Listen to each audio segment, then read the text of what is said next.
You know, again and again in the suttas, the Buddha would point to the danger in attaching to sense pleasures, mundane pleasures. He would speak about the gratification, the danger, and the escape. Many, many times in so many suttas, we can appreciate the gratification. In this case, he's saying, you know, yes, we can appreciate how we see sights and they bring up delight. We can relish and enjoy and find a lot of happiness. Pleasant feelings arise, in short, when we see something that we find pleasant.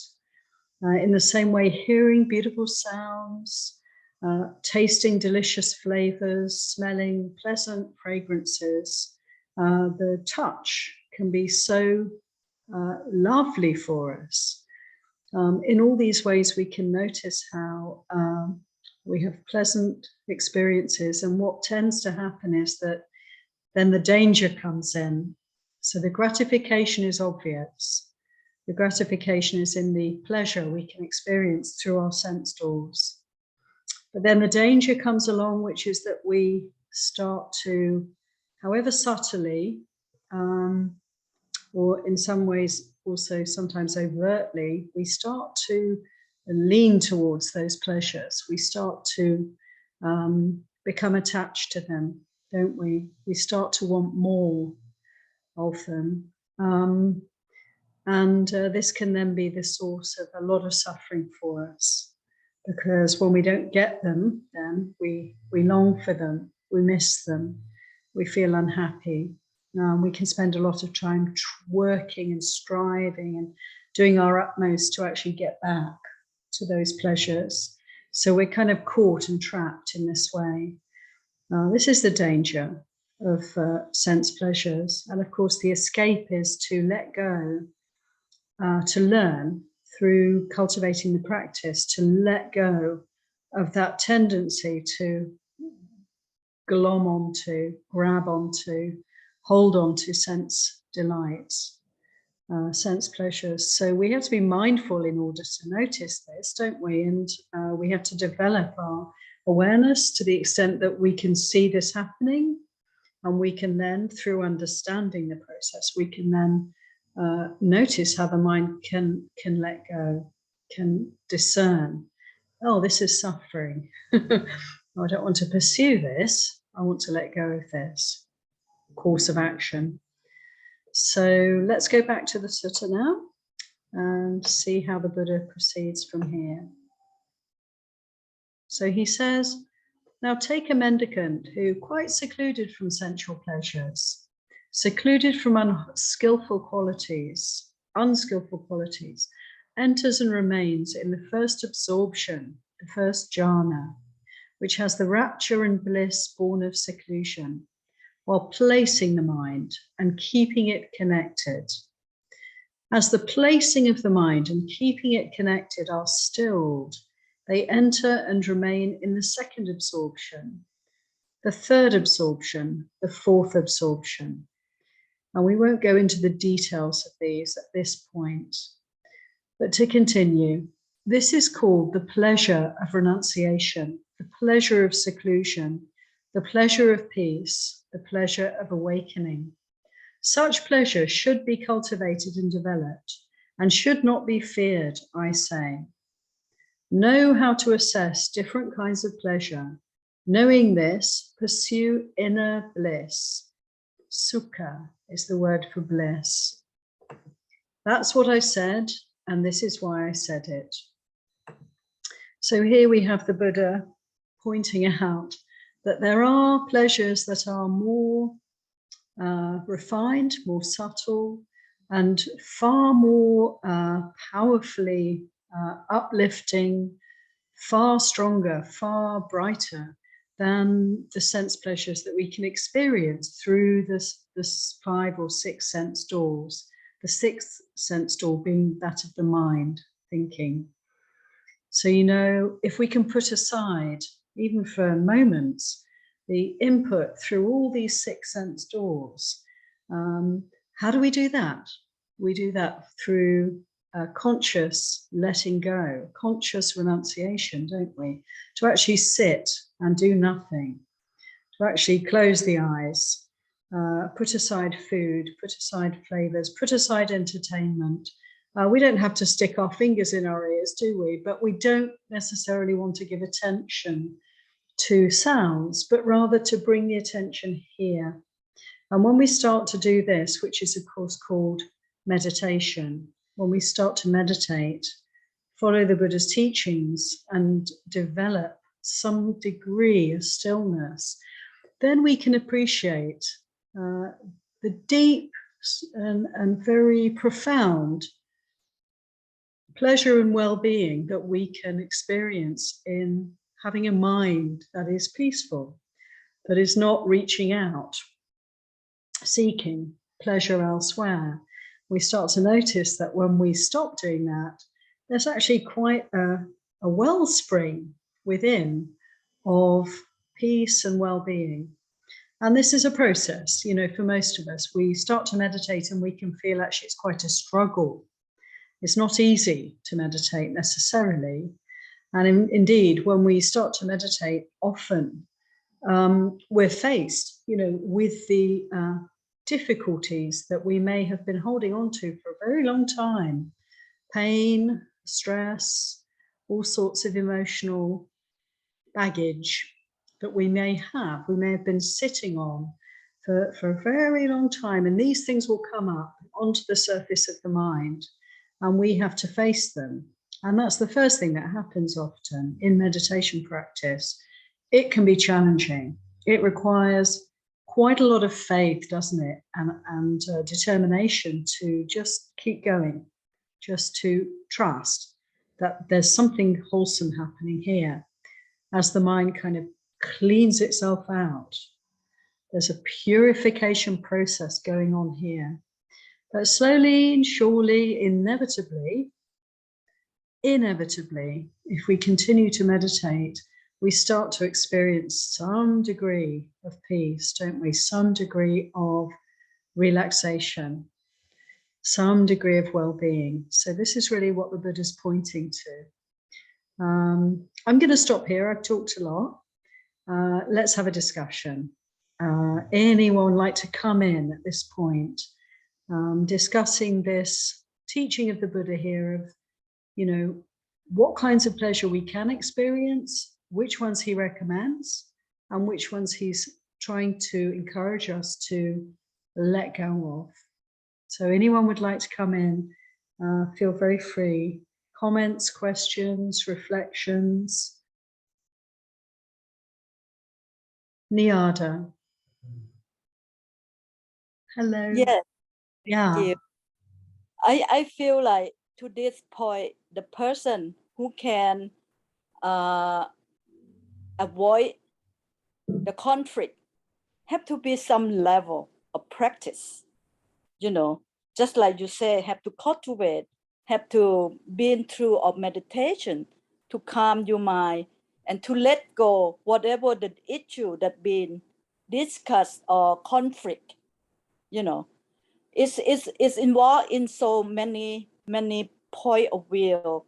So to be gone, the person who gonna get through the conflict have to be kind of like in the level or have a skill, level of skillful, you know, to practice, been through practice. It's not just the regular person come into and can do this, you know, or maybe someone who born with past life skillful. It can be through with conflict, but someone, the normal person, have to kind of like been through the practice to hold yourself, to not get or jump into, you know, get anger or get start the conflict between whatever issue between two person. I think. Thank you. That's all I want to comment. Thank you so much. Sadhu, sadhu. Thank you very much, Niada. I feel every word you say is true. Some people have more kind of ability to not rise to, the bait sometimes when provoked. Others, are more, say, volatile. Who knows why that is? But one thing for sure, I'd say we all have the chance, to kind of improve our ability to steer a peaceful course through life. And these teachings are really, guiding us how to do that. But I agree with you, and I think it is a very high practice and a very skillful ability if we learn and improve our skills in avoiding conflict and also even promoting harmony around us. And this is what I'm sure we all aspire to. Thank you so much, Nyada, for that lovely reflection. Corinna, thank you. Hi, everyone. Yes, I just I have a question, kind of.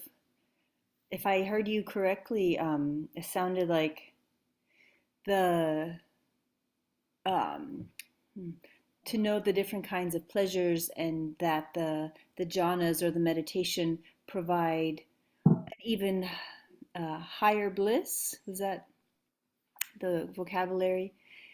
But what I'm really interested in, if you could speak a little bit more, is there a danger also in the jhanas, like there is with the sense pleasures? Because that's the part I'm okay. I don't need a higher bliss than the sense pleasures. Those are good enough for me. But I don't. But the danger is I'd like to deal with that. Thank you very much, Corinna. That's a brilliant question, because absolutely we could go a little bit more into this and appreciate that, every kind of sense pleasure has its danger, and that does include these more refined states of bliss, inner well-being that the Buddha is saying here are, it's definitely a good progress to give more importance to the kind of pleasure we can experience, you could say, like spiritual pleasure, spiritual bliss, rather than worldly or sensual bliss. Yes, there's a gradation there. But yes, indeed, taking it further, we can appreciate that the Buddha has also said in other places that we have to be quite careful not to get attached even to the most refined and subtle and wholesome sources of pleasure. Everything, needs to be seen through. Every source of attachment needs to be let go of. So it's a very good point you make. And it's interesting how the Buddha, when he became, when he kind of, he'd lived a very luxurious life, and then he went on, while a bodhisattva, he went on to practice the most extreme austerities. He knew both extremes, self-indulgence, sensory indulgence, and also extreme asceticism. And he knew that neither of them were really getting him anywhere. And he came to a point where he recognized there must be a middle way, between these extremes. Why don't I try meditating just as I remember doing when I was a little boy, sitting under a tree? And I was so sort of peaceful, and it was so delightful just watching the breath sitting under a tree. And he remembered this, didn't he? And then he recognized that actually this was the way to proceed. This was likely to be a helpful practice. And so he started to develop the jhanas 1, 2, 3, and 4, and to begin to examine, see more deeply into this mind and body, and to be able to discern where the suffering was and how to let go of that suffering. And so I think in the Buddha's own journey, these jhana were very important for him, to sort of get him on the straight way, to get him on the path. But then, he also covers the fact that even if we get attached to these factors, these jhana, we're going to fall off the path. We need to use them very skillfully.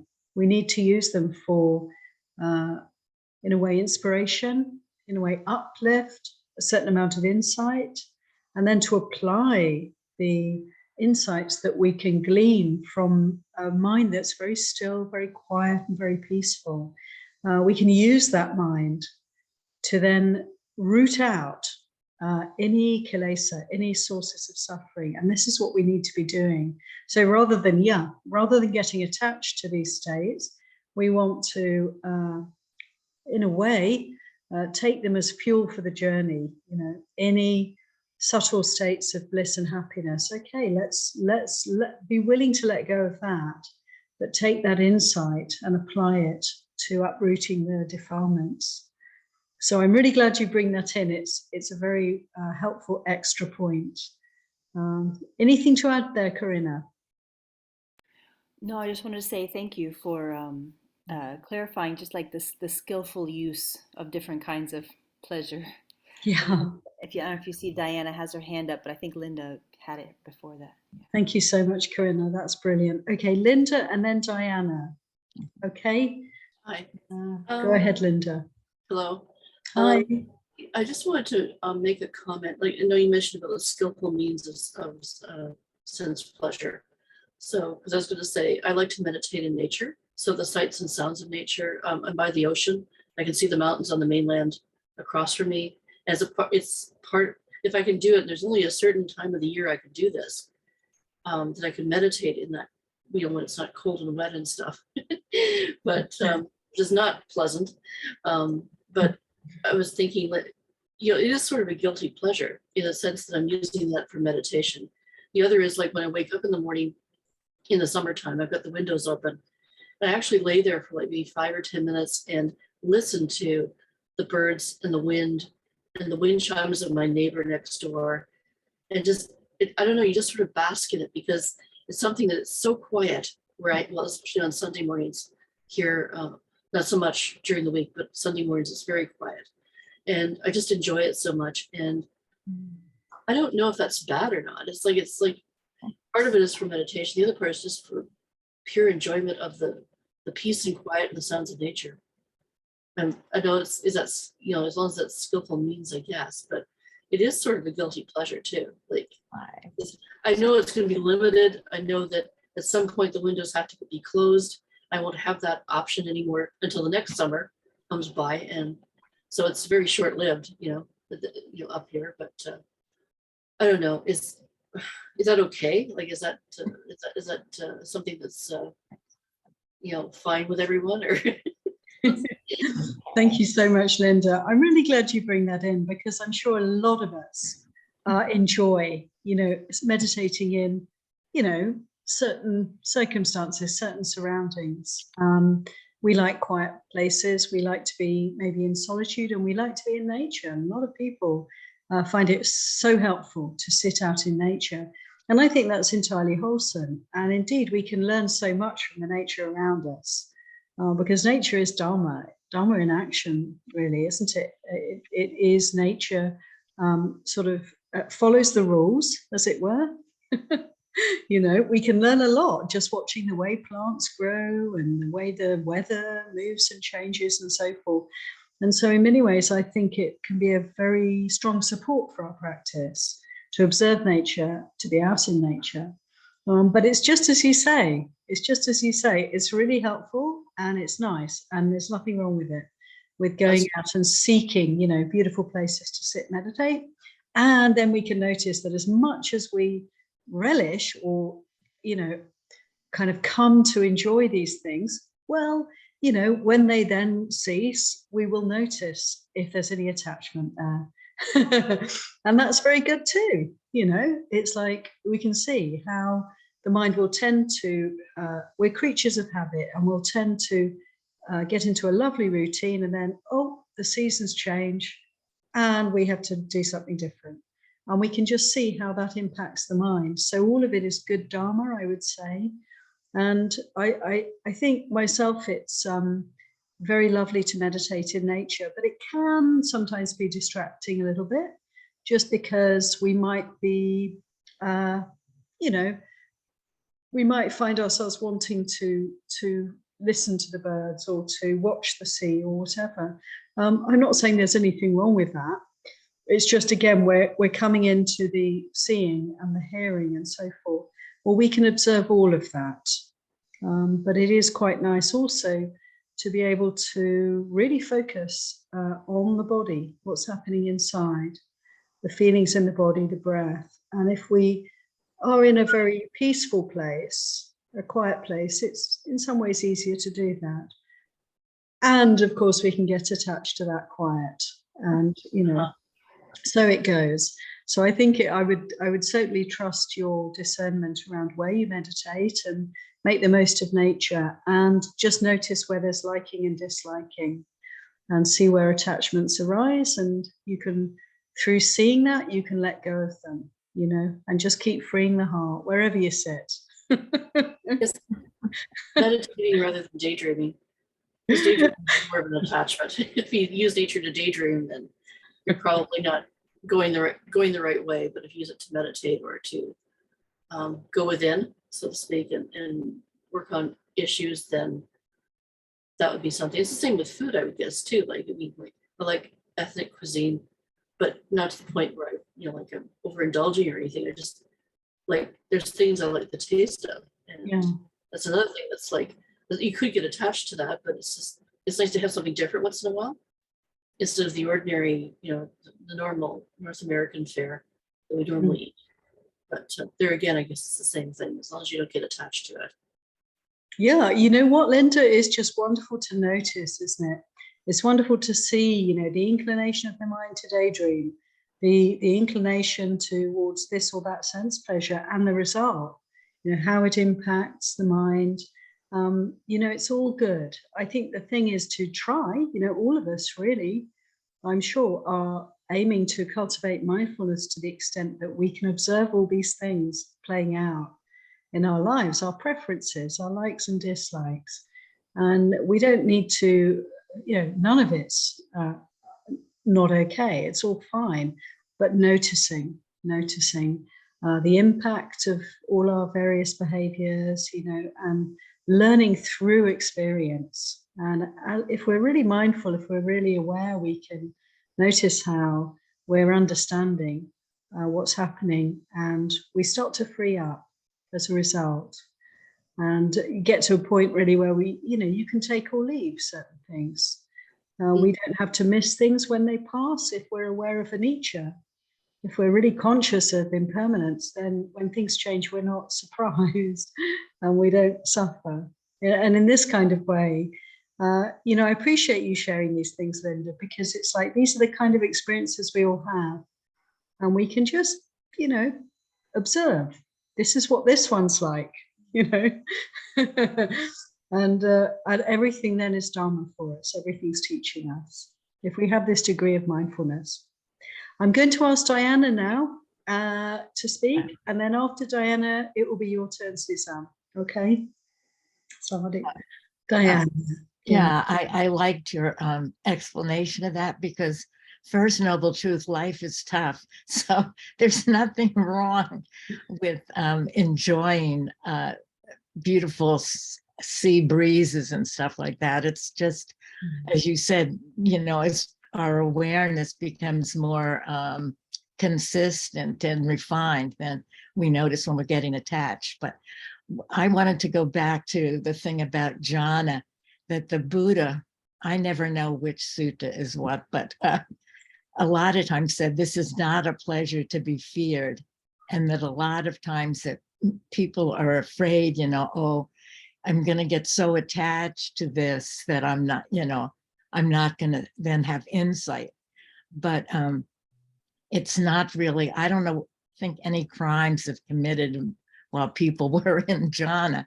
And until even the third stage of enlightenment, there's still that the attachment is very subtle to just higher stages. So it's okay. I mean, we can get attached to anything, but seems today most people's problems are their minds aren't still enough. So they don't. So yeah. So I wouldn't be so afraid of a pleasurable, very still meditation, absorbed meditation, that it's going to block me. I think it's in service of the greater liberating insights. So. Yeah, thank you for that, Diana. I feel, yeah, that the truth of what you say, you know, and in a way, partly perhaps in context, because I think in everyday life, if we have the chance to experience some stillness, some peace, even jhana in our meditation practice, that can be extremely helpful for us, because life is so kind of, you know, there are so many challenges in everyday life. So in that regard, I really can totally agree with you that it's nothing to fear. Indeed, it's good to cultivate these kind of concentrated or still states of mind. But as Corinna said, also, I can recognize the truth of what you said, Corinna, because particularly on retreats, I'd say, particularly when, you know, Diana, we have a chance to, you know, practice without any distraction and maybe really cultivate these states of mind that are very still and peaceful.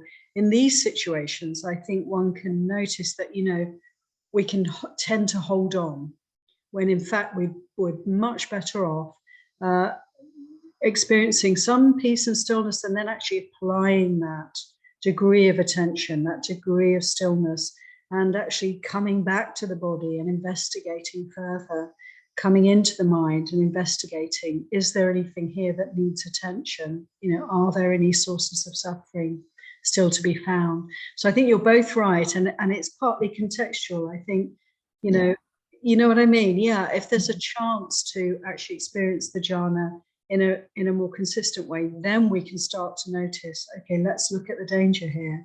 But if we in day-to-day life have an opportunity to really relax, to really have a quiet, still mind, well, that's wonderful, you know.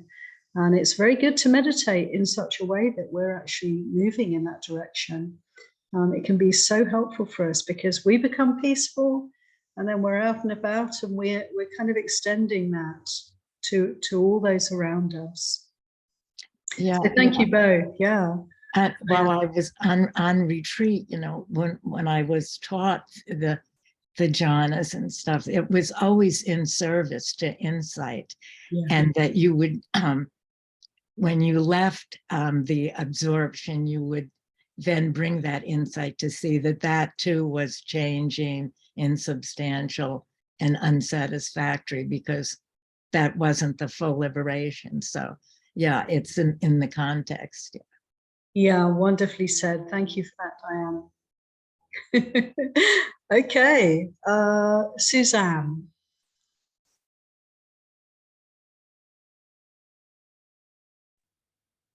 Thank you. I just a little confused about the title of our gathering today, which is non-conflict, non-conflictual ways in relationship.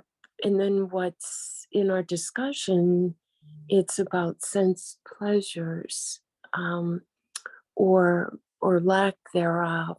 I understand how one could have harmony and non-conflict within oneself regarding the sense pleasures, or understanding them in skillful ways. But I wonder, Aya, if you could say a little word about how the sense pleasures or lack of them offer conflict. So I'm just a little confused about the whole thing in relationship to conflict. Thank you, Suzanne. That is really helpful, because you might not be the only person who's wondering, why are we talking about this? why is the Buddha giving this teaching in an exposition on non-conflict? It's very interesting, isn't it? My sense is that from other teachings of the Buddha, it's very relevant. The other teachings of the Buddha I'm thinking of are where the Buddha speaks about how sense desire and the tendency that we have to develop greed around sense desire, wanting, attachment to sense pleasures. He says that these tendencies are the cause of all the disharmony in this world. They're the cause of all the terrible things that happen, all the fighting, all the wars, all the, ways in which people attack and harm and hurt one another. So it's very interesting. So in that context, I think we can see that there's a connection. There's a connection here. When the Buddha's telling us, you want to steer away from the dangers of sensual pleasures, sense delights, that perhaps underlying this teaching, that the reason is that it will tend to promote disharmony, because we will tend to want, to get our share, one way or another. And this can lead to disharmony. Okay. And don't we see that all around us in the world? Okay. Yeah. Thank you. Thanks, Saya. Thank you so much. You're welcome, Suzanne. Does that make sense of it for you? Is there anything else you'd like to bring in? I just need to consider and think more thoroughly about the connection that you provided. I can't see how the world is, not this inner world, but the state of the world. I can see the connection, but not quite as clearly as I can see the connection with this person in relationship to having the sense pleasures out of order, but I can focus more on what you're suggesting and kind of broaden the lens. I think, like, I'm thinking about the war in Ukraine. I suspect one country wants more land, and that has gone into another country to get the land. So the sense pleasure there would be just greed.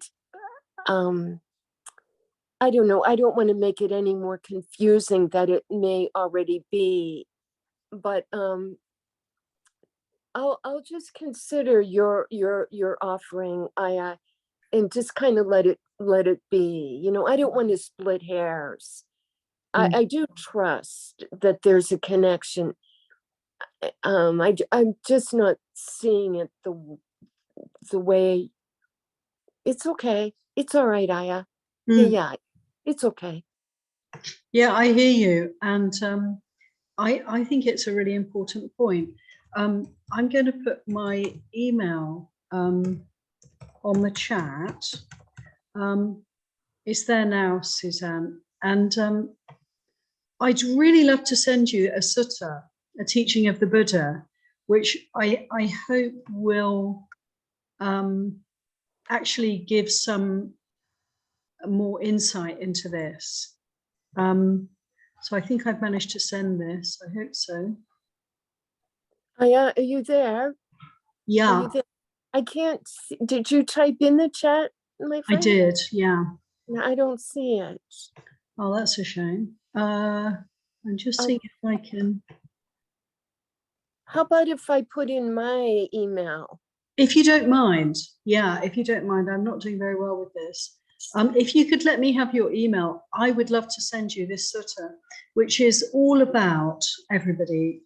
This sutta I'm thinking of and referring to is all about the relationship between our tendency to get caught up in sense desire and the unwholesome results, which can go all the way to, yeah, really large scale conflict, as you've just mentioned, Suzanne. And just to really contemplate this, yes. Thank you. I see your email. I see it. Thank you. It's very kind of you, Aya. It's very sweet, generous, and kind of you. So I'll look for it sometime this week. Excellent. I shall send it to you. And we can all consider, this connection and delve deeper into the connection between greed and all the kind of really negative, hostile emotions such as anger, hatred, and so forth, and how they are actually, greed and hatred are like two sides of the same coin. It's almost like you can't really have much of one without some of the other. And that's very interesting to observe both externally and also within ourselves. If I can say I'm not at all a hateful person, but I do have some greed. Well, if that's the case, I'm likely to have a bit of aversion as well when I don't get what I want, so we can see how they come together. Ananea. Aya, would you give it another go of saying what the sutta is and posting that in chat? Otherwise, everybody's sending in their individual emails. So can you try once more to just send a chat on the everyone, when you well, I've tried. And it says who is it supposed to go to if you put everyone there? I did, yeah. Okay, try it one more time if you don't mind. I don't mind. Here it is. It worked. Thank you, Ananea. Thank you so much. Anyone who wants to know what that sutta is, I'm afraid I can't tell you off the top of my head. I'm so sorry. So you'll need to send me your link and I will send it to you by email, everybody. And I'll have to learn the suttas better so I can just give you the number next time. So don't worry about that. So, okay, I think we could perhaps come back to the sutta. What do we think? Anybody else want to come in with anything? Or let's just return to the teachings and see where they take us. Okay.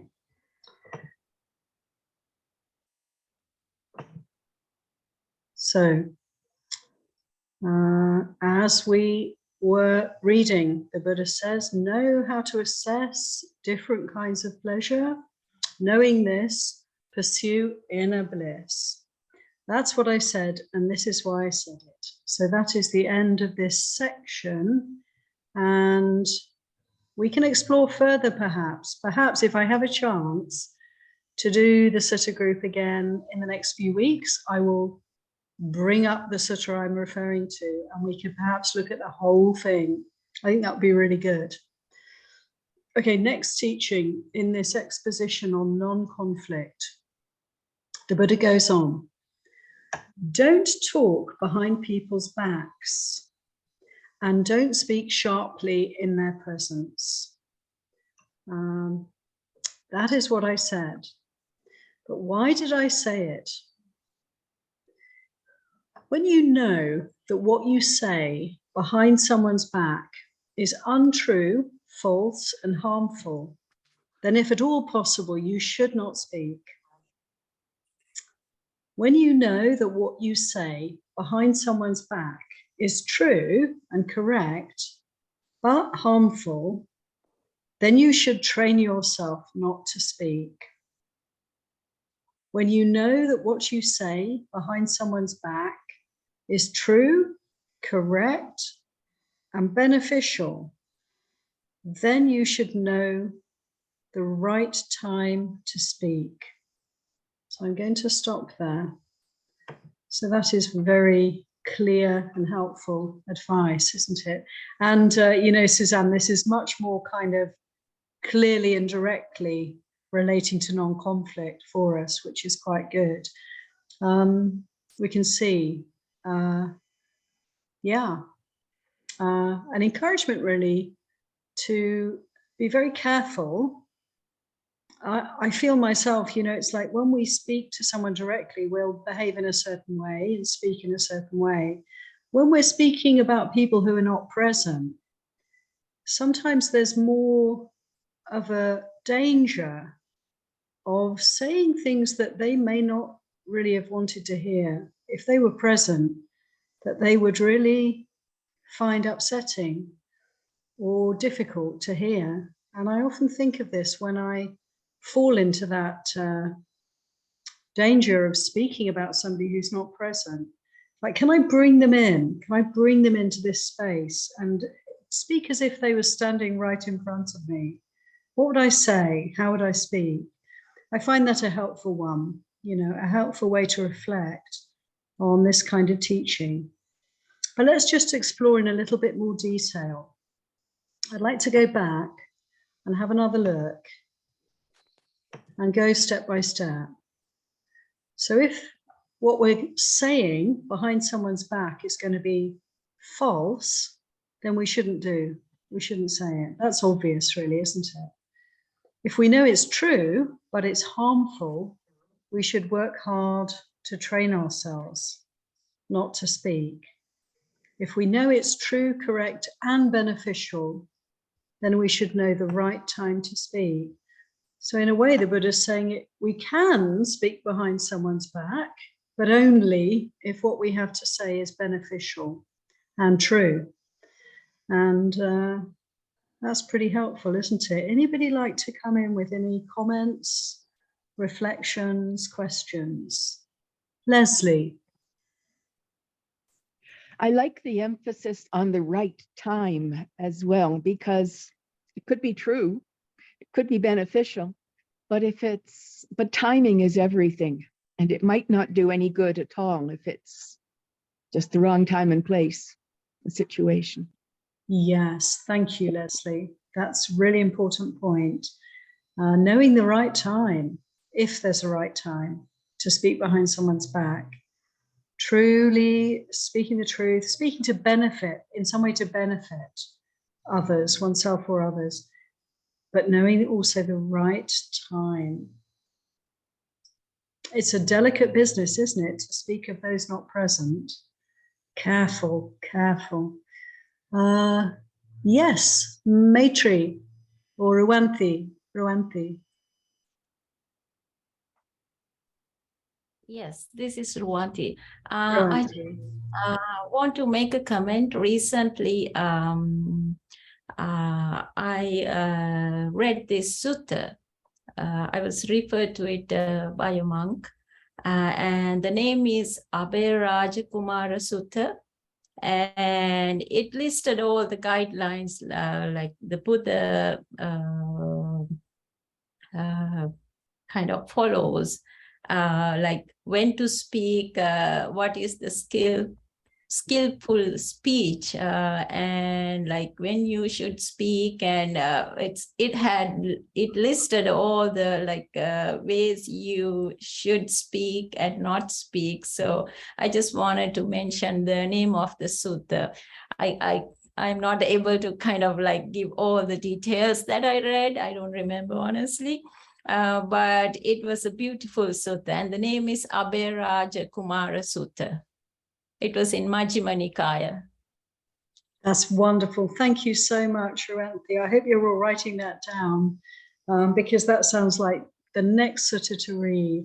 And it's wonderful, isn't it, Ruanthi, how we come across a teaching and we can, connect. The more we read the suttas, we can connect different teachings to really give a very full and complete picture. And in this case, very complete advice and guidance about how we use this faculty of speech. Thank you so much. It is, Aya, and the more you read about the skillful speech, you realize how much we could improve on it. Yeah, absolutely. And this is, it's a very rich field of practice, isn't it? And oftentimes I can say for myself, it's a place where I can make mistakes, and then, oh my goodness, need to review what's been said and learn, learn from the mistakes. And oftentimes this is, a challenge, because we may have habits of speech, but we can really follow the Buddha's guidance and refine and improve It's a constant opportunity, really, isn't it? Because we're relating all the time with others in this way. Thank you. Right. Anyone else like to come in with any comments, questions, reflections? This is actually a very clear teaching for us, isn't it? You know, I would just say these guidelines are worth writing and putting on a wall somewhere. And personally, I think when it comes to speaking about people not present, I always a little bit of caution. Is this really a good idea or not? Yeah.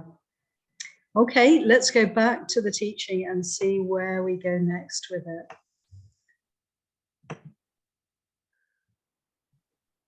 Yes. Okay, the next piece is connected. The Buddha said, don't talk behind people's backs. And that's interesting, actually, just noting he's advising us not to do that. Unless, as Leslie highlighted for us, the conditions are such, the time's right, it's helpful and it's true. So a rare event, perhaps, for us, mostly something to be avoided. And the Buddha says, don't speak sharply in their presence, face to face. So coming on to this second part of this teaching, when you know that your sharp words in someone's presence are untrue, false, and harmful, then if at all possible, you should not speak. When you know that your sharp words in someone's presence are true and correct, but harmful, then you should train yourself not to speak. When you know that your sharp words in someone's presence are true, correct, and beneficial, then you should know the right time to speak. Don't talk behind people's backs and don't speak sharply in their presence. This is what I said, and this is why I said it. So in exactly the same way as speaking behind people's backs, we should have the same kind of self-examination, really, isn't it? Examination before we open our mouths. If we know we're intending, there's a inclination to speak sharply to somebody face to face. In exactly the same way, we better make sure what we have to say is correct and true, and also of benefit. Is it going to be of benefit to anybody? And then we have to choose our time very carefully. So this really requires a lot of mindfulness, doesn't it? A lot of patience, willingness to hold back, a lot of, you could say, renunciation, letting go of our inclinations to blurt out, to be spontaneous, to, you know, follow the inclination of the moment, and rather to check ourselves, rein it in, to hold back and examine and consider carefully before we launch into that which cannot be taken back. Once we've said something, that's it, isn't it? It's indelibly imprinted. We can't delete it, unfortunately, because so often we'll say things and we really didn't mean it. We really don't feel it this way for more than a moment sometimes, but we've blurted something out and then it becomes something like a defining aspect between ourselves and the other. How tragic, how awful it can be. And so how wonderful to have this advice, which I really take as a strong exhortation to pause and consider and reflect carefully, and to be super mindful, not to allow ourselves to jump into speech. Any comments, reflections on this teaching? Sharp words. Do we ever want to use sharp words? Corinna. Yes, thank you. Let's see. Yes, something happened recently.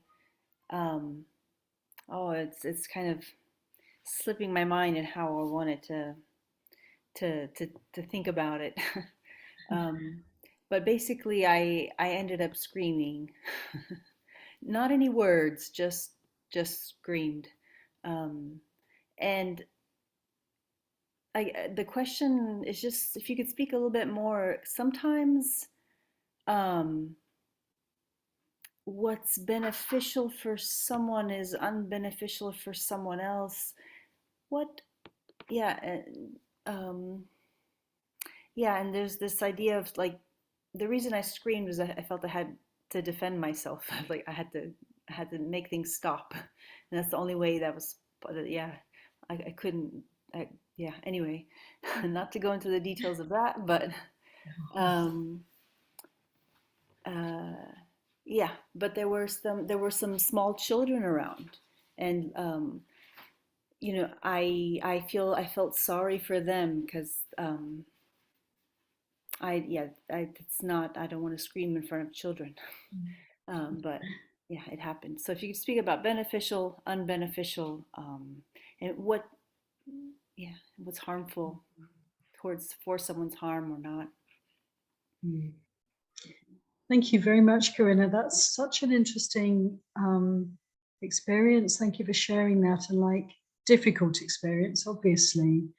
And yeah, this interesting question about, you know, we can speak sharply to somebody, speaking the truth for their benefit or our benefit or somebody's benefit, for the greater good and at the right time for one person, but maybe for another person who's in the same space, it may not be the right time.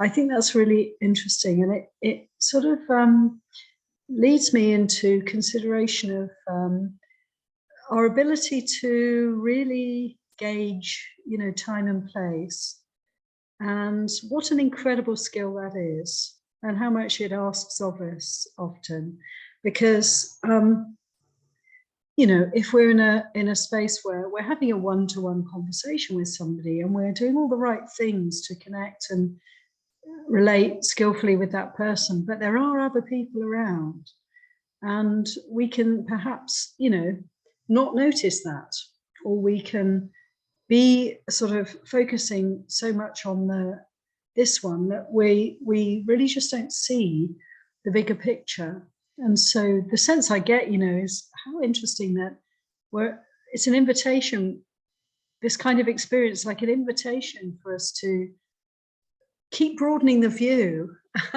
you know, and see how much we can notice. And one thing I'm really aware of is that for myself, like if I get caught up in any kind of mental state or emotion or even strong feeling, I can actually lose the awareness of the surroundings sometimes, you know. You know, it's like we can get very fixated when we're upset about something, say, we can really fixate on that, and we can stop noticing, you know, things like the weather or things like the environment around us. And I'm sure we can all relate to this. And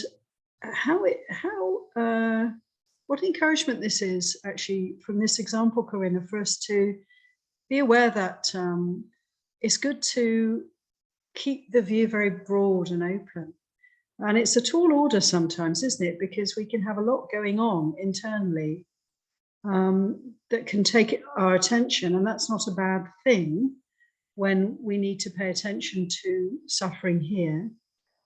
But can we notice others even as we're doing this inner work? Can we be tuning in? And yeah, I just think that's a very good example of something that happens again and again, isn't it? That we are asked really to just be so aware, so attentive, so mindful, in order to really appreciate the fullness of what's going on around us, you know, from moment to moment. Meditating is easy, isn't it? To sit in a quiet room or sit out in nature, as you do, Linda, when you can, you know, to sit out and just be alone. How easy is that? When it comes to the marketplace, as it were, to the human community, this is where our practice is really put to the test often, isn't it? Anything you'd like to say to come back, Corinna, on this lovely sharing? Thank you for it. No, just I really appreciate your reflection on it. And I think if I would have, you're right, I was, very focused, kind of protecting myself. And I think if I would have opened up my view more, maybe even pointed it out to the person, maybe that would have changed the dynamics. Yeah, so I just appreciate your reflection. Yeah, look, you know what? It's always easy in retrospect, isn't it? And I just have a lot of heart for that moment that you were in, and that you were doing your very best. And in giving a scream there, you probably avoided doing something else that would have maybe been, less wholesome. So I have a lot of heart for that situation, and how it is that we're often put on the spot, and we're often really challenged, to keep the peace, to do the right thing, and so no judgment, no blame, pure compassion. But at the same time, also we learn, don't we? We can learn from all these situations and things that happen that leave us with that sense of disquiet, something not quite right. Then we have an opportunity to really understand more and hone our skills. So thank you so much for sharing that. Thank you. Yeah, sadhu. Rachel. I just wanted to share that Pema Chodron, Ani Pema Chodron, wrote a book on Don't Bite the Hook.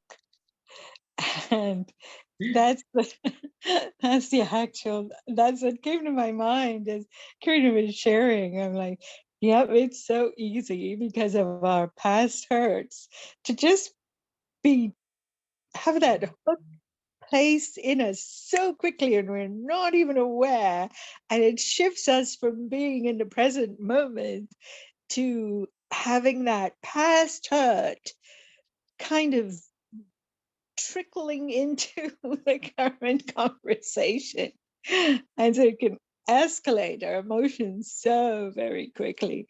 But that book, Don't Bite the Hook, has some wonderful ways to kind of make ourselves stop as soon as we see it.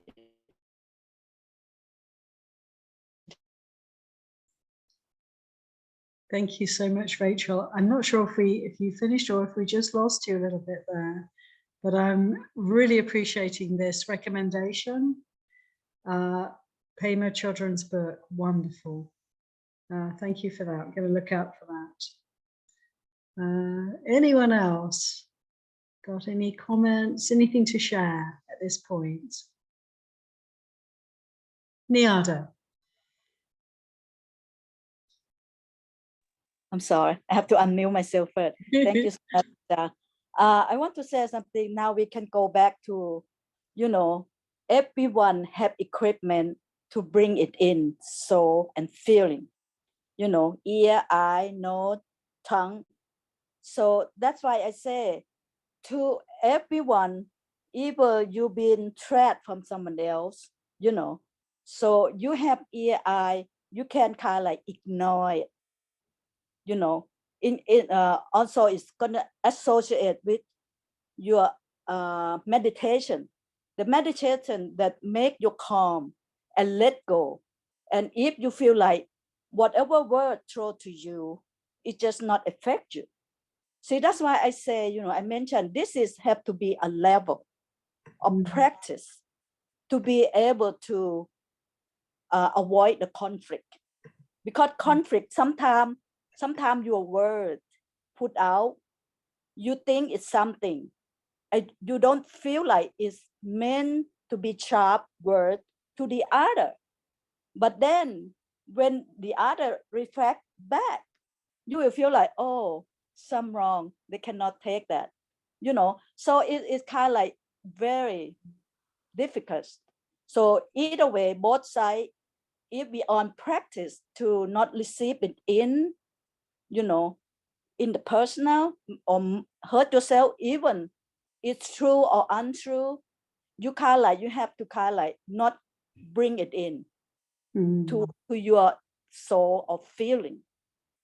That's how we got to practice. And also you not put out, because you already experience when you receive the word and then it's hurt inside of you. It's not present, it's unpresent. So you have to practice not put all that out too. So it's kind of like both way. So, you know, whatever experience of everyone have, we just gonna kind of like aware everyone else have equipment like us, like yourself. So just we can get back to the word like you treat someone else like treat ourselves, you know.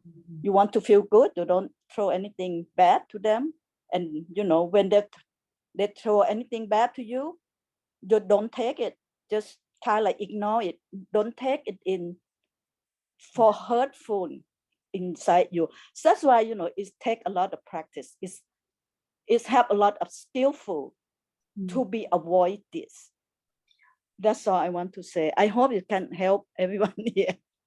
Sadhu, sadhu, sadhu.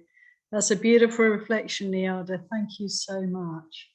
And we can really appreciate, you know, it's a two-way process, and we can learn how to, we're learning here about how to avoid harmful speech, you know, but also if we receive, in the same way, for sure, in order to avoid conflict, another way is to not allow ourselves to be harmed by the speech of others. It's a really helpful reflection. Thank you so much. Anyone else like to come in at this point?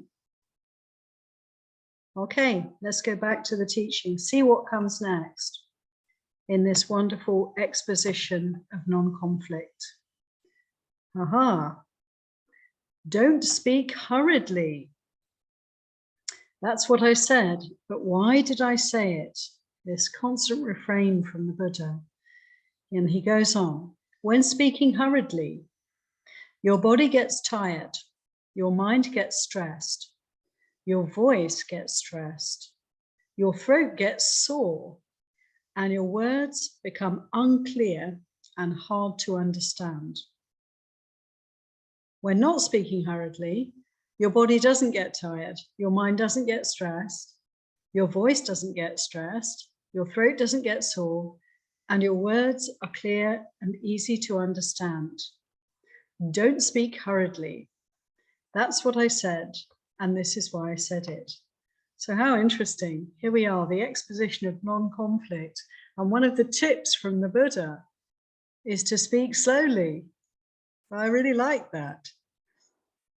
We don't get stressed, and maybe also the people listening to us can hear us more easily, can actually understand what we're saying. So very interesting. I also note that if I speak hurriedly, it's usually because I'm kind of, you know, internally racing. And there's always a danger there, isn't there? If we're getting all heated and speedy, we're less likely to be able to be mindful and to check what we're saying before we say it. So this is a really helpful, simple, but very helpful point. Anybody like to comment on this teaching here? Okay, I'm going to slowly suggest that we go back to the sutta to see what's next. Okay, then the Buddha goes on. Don't insist on local terminology and don't override normal usage. That's what I said. But why did I say it? And how do you insist on local terminology and override normal usage? And he explains, it's when in different localities, the same thing is known as a plate or a bowl or a cup, a dish, a basin, a tureen, or a porringer.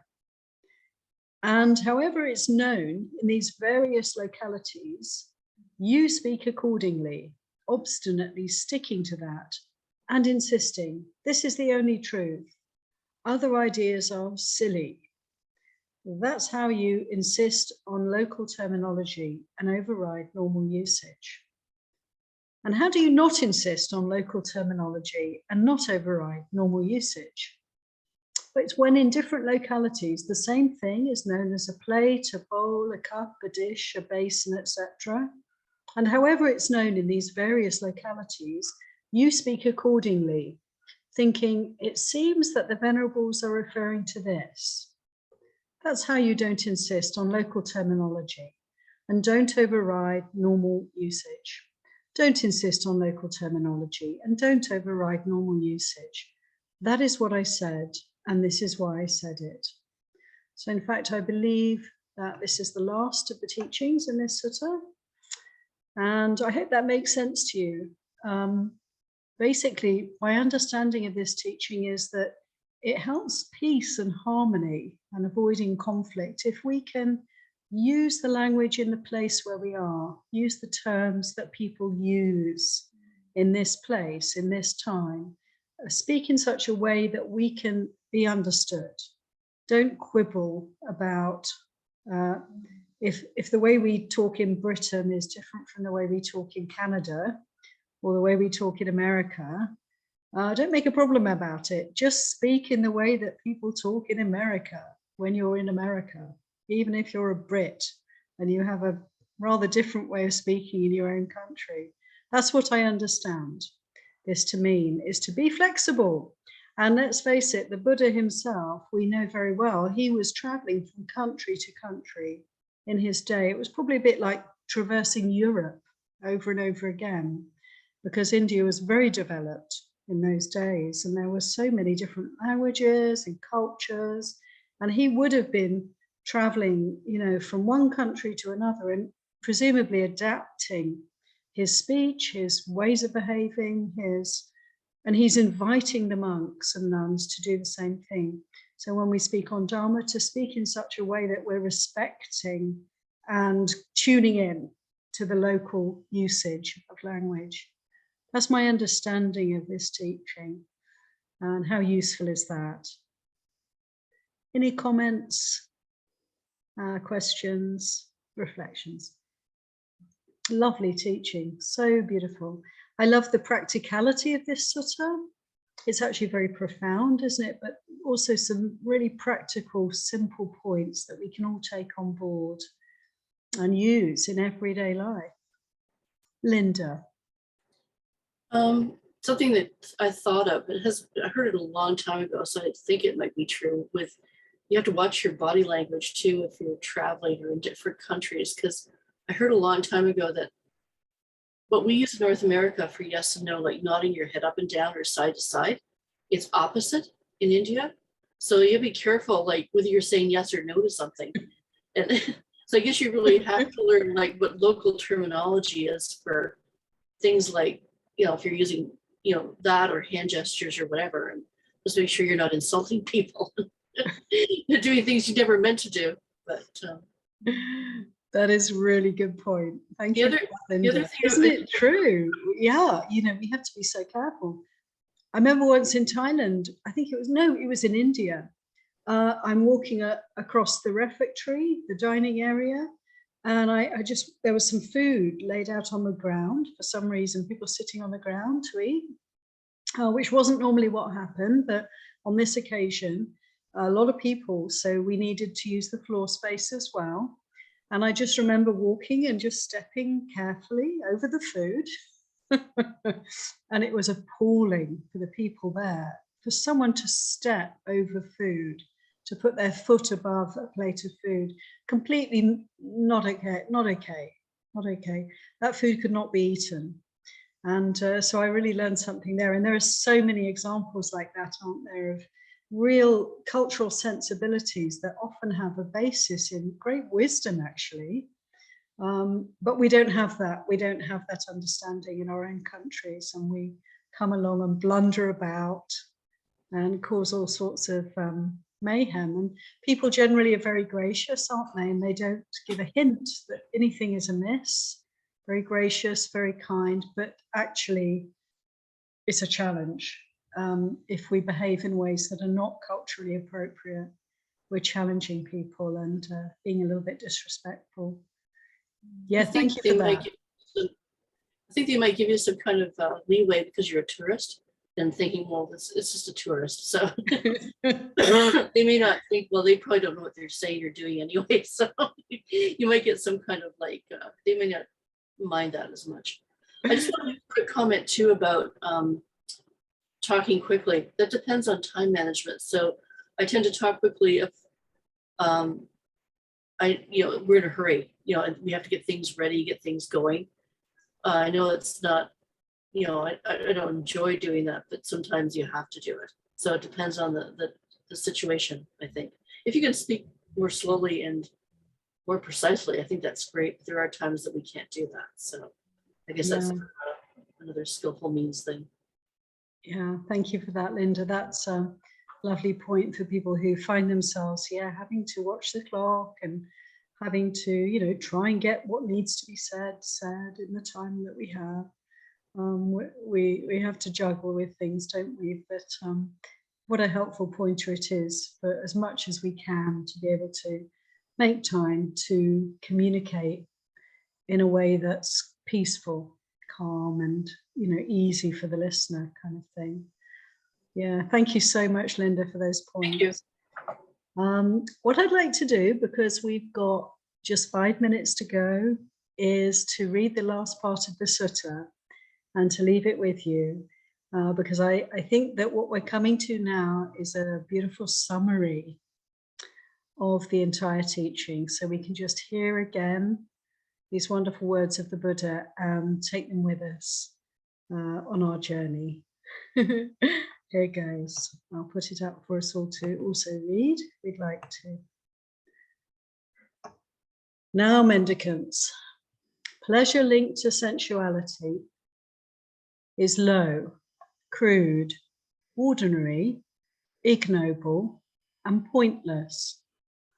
Indulging in such happiness is a principle beset by pain, harm, stress, and fever, and it is the wrong way.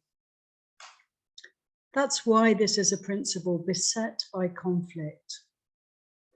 Breaking off such indulgence is a principle free of pain, harm, stress, and fever, and it is the right way. That's why this is a principle free from conflict. Indulging in self-mortification is painful, ignoble, and pointless. It is a principle beset by pain, harm, stress, and fever, and it is the wrong way. That's why this is a principle beset by conflict.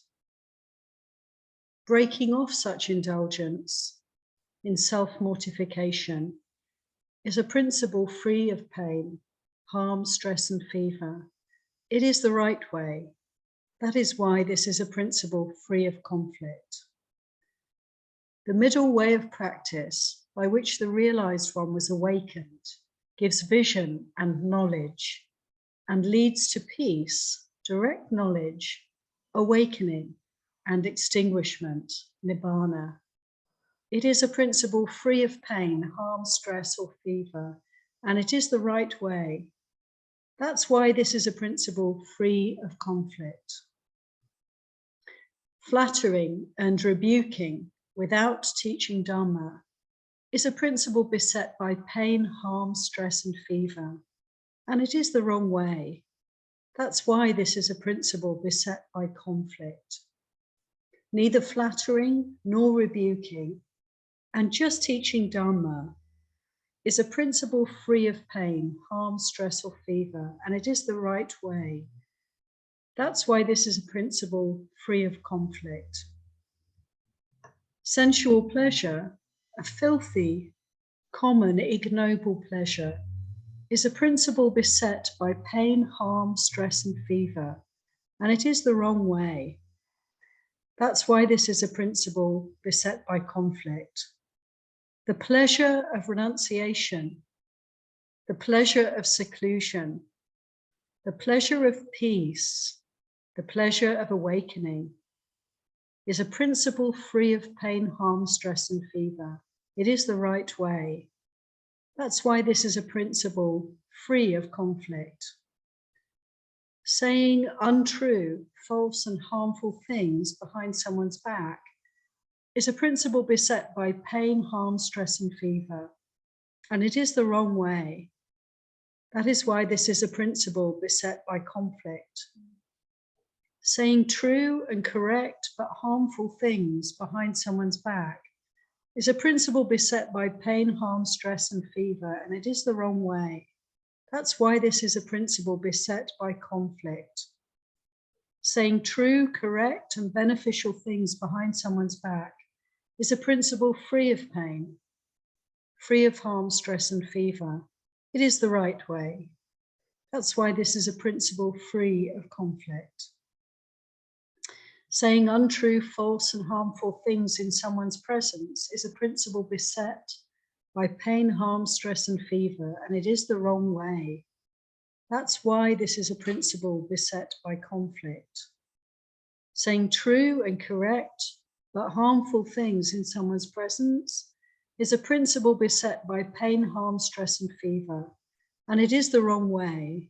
That's why this is a principle beset by conflict. Saying true, correct, and beneficial things in someone's presence is a principle free of pain, harm, stress, and fever. It is the right way. That's why this is a principle free from conflict. Speaking hurriedly is a principle beset by pain, harm, stress, and fever, and it is the wrong way. That's why this is a principle beset by conflict. Speaking unhurriedly is a principle free of pain, harm, stress, and fever, and it is the right way. That's why this is a principle free of conflict. Insisting on local terminology and overriding normal usage is a principle beset by pain, harm, stress, and fever. It is the wrong way. That's why this is a principle beset by conflict. Not insisting on local terminology and not overriding normal usage is a principle free of pain, harm, stress, and fever. It is the right way. That's why this is a principle free of conflict. So you should train like this. We shall know the principles beset by conflict and the principles free of conflict. Knowing this, we will practice the way free of conflict. A mendicant, Subhuti, the gentleman, practices the way of non-conflict. That is what the Buddha said. Satisfied, the mendicants were happy with what the Buddha said. So there we are. Beautiful teaching. Beautiful in the beginning, beautiful in the middle, and beautiful in the end. Beginning with a summary of the entire teaching, the details of the teaching in the middle, and here at the end, the summary that really explains for us each of these points and how it relates to conflict and to non-conflict. So how wonderful. I hope it was helpful for you to study the sutta today and last week. Next week, I think I shall try and bring up the sutta that Suzanne helped us to consider, and we'll have a look at that together. So Suzanne, I'm going to send it to you so you can have a read beforehand if you send me your email, and anyone else who'd like to also find out, we'll put it on the Dhammadharani website in relation to next week, so you can have a look beforehand if you'd like, and otherwise just tune in and we'll do the sutta. Now, having said that, I've got a feeling that I won't be doing the sutta group next week, but whenever you next see me at the sutta group, it could be 2 weeks' time, it could be 3 weeks' time, all is uncertain. Whatever it is, I'll bring this sutta up for us to study. And you have I'm pretty sure you're going to have the privilege of seeing Aya Sobana next week. I think she'll be doing the sutta group for us next Sunday. So I look forward to seeing you later on and looking at more suttas on how to keep the peace, how to maintain and promote social peace and harmony. Thanks, everyone. Sadhu, Sadhu. sadhu. Sadhu. Thank you, Acha. Thank you all. Your teaching. Thank you. Next time. Bye. Thank you so much. Bye. Sadhu, sadhu, sadhu. Thank you, Aya. Thank you so much.